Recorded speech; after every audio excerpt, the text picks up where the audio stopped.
Hi everyone, I am Rachael Smith. Today I want to slow this conversation down and talk honestly about what is actually selling in Big Bear Lake right now and what's not, because there's a big gap between perception and reality. If you're watching headlines, you would think that the market is either falling apart or about to explode again. Neither of those things are true. Big Bear has always been its own market, and right now it's behaving exactly like a mountain market should when things normalize. So let's break this down clearly. First, here's the big picture. Big Bear is not a commuter market. It's not a flip-heavy market. And it's not driven by first-time homebuyers the way that most of Southern California cities are. Big Bear is a lifestyle market and a second home market with a strong short-term rental component layered in. That means people buy here emotionally first and then logically second. But logic still matters. Right now, buyers are cautious, but they're not gone. They're slower, they're pickier, and they're far more informed than they were a few years ago. That shift alone explains most of what's selling and what's sitting. What is selling in Big Bear right now? Let's start with the good news. Homes are selling, but there are patterns, and if your home doesn't fit one of these, it's going to struggle. Number one, homes that are priced correctly from the start. This is the biggest factor, hands down. The homes that sell are priced based on current comps,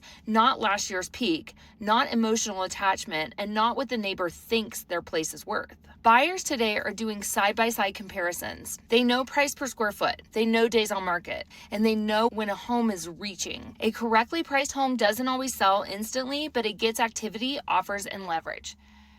Number two, homes that feel turnkey or close to it. Turnkey doesn't mean luxury. It means livable without immediate overwhelm. Homes that sell tend to have updated or at least clean kitchens and bathrooms, flooring that doesn't feel like a project, paint that feels neutral and fresh, systems that don't raise red flags. Buyers aren't afraid of character. They are afraid of deferred maintenance, unknown costs, and too many decisions at once. If a buyer feels like they need a contractor on day one, they pause or they walk. Number three, homes with good light, flow, and photos. This matters more than people want to admit. Homes that sell usually have natural light, feel open even if they're smaller, are photographed professionally, show well online before a buyer ever steps inside your home. Most buyers decide whether they like a home before they see it in person.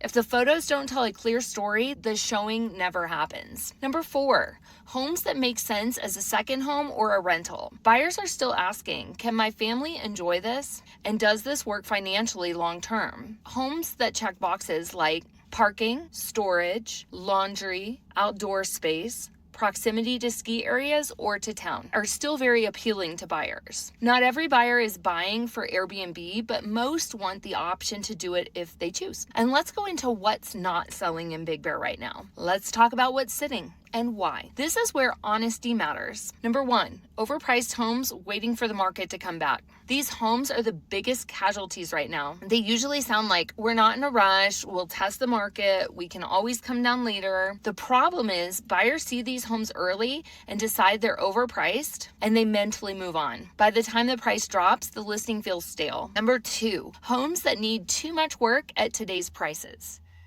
Buyers will take on work, but only when the math makes sense. What's not selling? Homes that need kitchens, bathrooms, flooring, and system updates. Properties where repairs are vague or unknown. Homes where inspections feel intimidating before they even happen.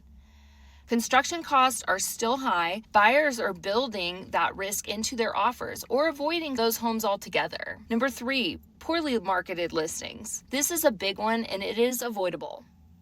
Homes struggle when they have dark or low quality photos, no video or walkthrough, no clear description of the layout or the features, and no strategy beyond put it in the MLS. Big Bear buyers are often out of the area. If they can't understand the home online, they won't drive up. And number four, homes chasing yesterday's buyer. The buyer profile has changed. What's not working? Rustic that reads as outdated, heavy clutter or personal decor, prices that assume bidding wars, ignoring buyer objections instead of addressing them. Buyers today want clarity, transparency, and confidence, not pressure. Why this feels confusing to sellers? Here's where most frustration comes from. Sellers see a neighbor who sold higher last year listing down the street that looks similar, headlines about rates or demands, but what they don't always see is condition differences, timing differences, and marketing differences. Two homes can look similar on paper and perform very differently in real life. That's not bad luck, that's strategy. The real truth about Big Bear right now, the market is not broken, it's just selective. Buyers aren't desperate, don't have all the leverage anymore. This is a thinking market. The homes that sell are the ones where sellers are willing to price realistically, prepare intentionally, listen to feedback early on, and adjust before momentum is lost. And the homes that don't sell are usually the ones waiting for conditions that no longer exist. If you're thinking about selling, here's my advice. Don't ask, what do I want for my house? Ask, what will make a buyer choose my house over theirs? That answer determines price, prep, marketing, timing, and if you are not sure where your home fits, that's okay. That's what good guidance is for. Big Bear has always rewarded people who understand it, not people who fight it. If you want to know where your home truly sits in today's market, I'm happy to walk through it with you. I'll see you in the next one. Bye.